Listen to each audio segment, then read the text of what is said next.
నీవు చేసే ప్రతి పని కూడా, నువ్వు చేసేటువంటి ప్రతి ఆలాపన కూడా, నువ్వు చేసే ప్రతి కార్యము కూడా నీ చెలికత్తులు చూస్తున్నారు, నీ తోటి వారు చూస్తున్నారు. ఇప్పుడు నేనున్నాను, నేను ఏ పనైనా చేశానంటే మీరందరూ ఉంటారు, మీరందరూ చూస్తూ ఉంటారు, ఆనందిస్తుంటారు. కారణం ఏంటంటే మీరు నాతో ఉన్నారు, నేను మీతో ఉన్నాను. కాబట్టి ఈమెతో కూడా, ఈమె చెలికత్తులు ఉన్నారంట, వీరు ఆమె స్వరాన్ని వింటున్నారట. నీ చెలికత్తులు నీ స్వరము వినగోరుదురు.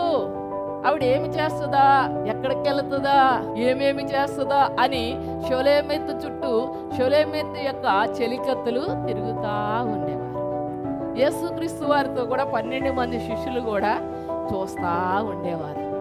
ఈయన ఎక్కడికి వెళ్తున్నాడు, ఏం చేస్తున్నాడు, ఏం మాట్లాడుతున్నాడు, ఎందుకు ఇక్కడికి వెళ్తున్నాడు, ఎంతసేపు ప్రార్థన చేశాడు,